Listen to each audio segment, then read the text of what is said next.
Whip. I ask unanimous consent that the quorum call be vitiated. Without objection. Mr. President, I spent the last 4 weeks traveling all around the great state of Wyoming, from Cheyenne to Cody. Visited with people and families from all across the state. I was at our state fair in Douglas, the Du Bois Firefighters Picnic, the River Festival and Shrimp Fest in Green River, Wyoming, and pancake festivals in Newcastle and Meeteetse. And 1 year ago at events like this all around Wyoming families told me that they were very concerned because America, as they saw it, was heading in the wrong direction. They were really stressed about paying high prices a year ago. They were very angry about the wide-open southern border. They were very anxious about what could have been a $4 trillion tax increase had the Democrats gotten their way. Well, Democrats have been the party of high prices and open borders, so it's no surprise that people in my home state, and in yours, Mr. President, were so very concerned.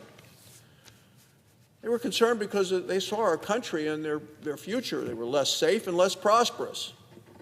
They were facing a grim reality. But oh, what a difference a year makes.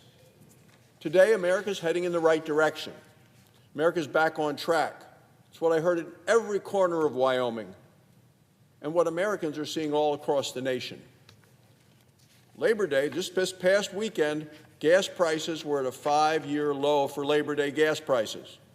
Small business optimism is at the highest in 5 months. 500,000 new jobs have been created. Real wages continue to go up. Inflation is staying low. And we are repeatedly beating the economists' expectations. Here in Washington, D.C., a city known for its crime, now this city is safer and cleaner thanks to President Trump's common-sense policies. The American people were right to trust President Trump and Republicans in Congress to get America back on track. This is the beginning of the great American comeback. Mr. President, the Republicans' Working Families Tax Cuts law is going to continue to make historic progress. Wyoming families are going to be saving $2,400 this year because of the tax cuts. Now, that's according to a new analysis by the Tax Foundation. That's money back in people's pockets, paychecks, purses. That's where it belongs. This law cuts tax on tips. No tax on tips puts an extra $1,300 back into the pockets of waiters, barbers, bartenders. The law also cuts taxes on overtime.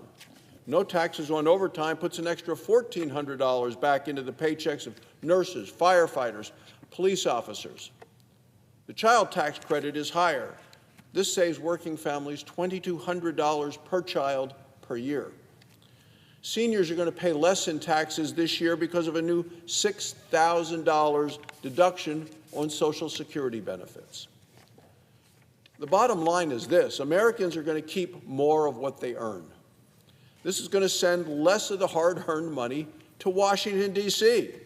And Wyoming people clearly understand the meaning of wasteful Washington spending. At the Wyoming State Fair in Douglas, I joined Wyoming families in celebrating our state's rich heritage and history. Republicans' new law supports our farmers and ranchers. The law's disaster assistance helps families whose grazing lands are destroyed by wildfires or by drought. Its full expensing of up to $2.5 million for new equipment is also going to help grow businesses.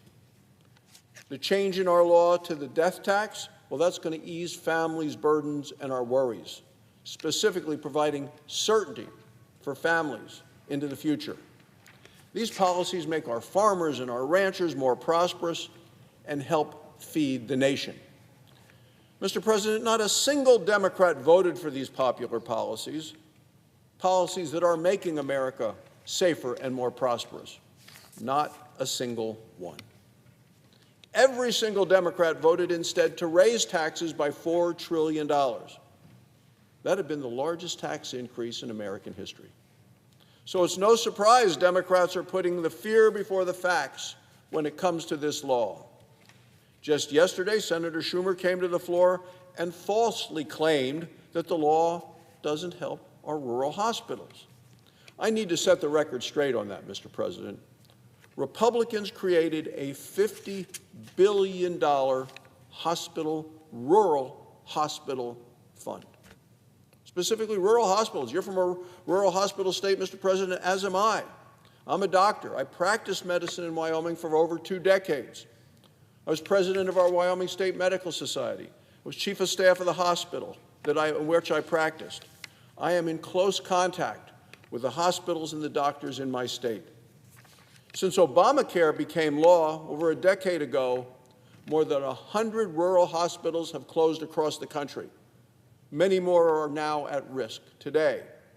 This $50 billion rural hospital fund, it means real relief for our nation's rural hospitals. Yet every Democrat in this body voted against helping rural hospitals, every one of them. Democrats in this very body even introduced legislation in July to eliminate this $50 billion rural hospital fund. Senator Schumer came to this very floor and he bragged about the introduction of this bill that would hurt rural hospitals. At the same time, Democrats voted to continue to give free taxpayer-funded health care to illegal immigrants. That compounded the disaster of 4 years of Joe Biden's open border policies. Well, President Trump took immediate action to secure the border, action to end the chaos, action to protect American citizens. This message is now clear around the world.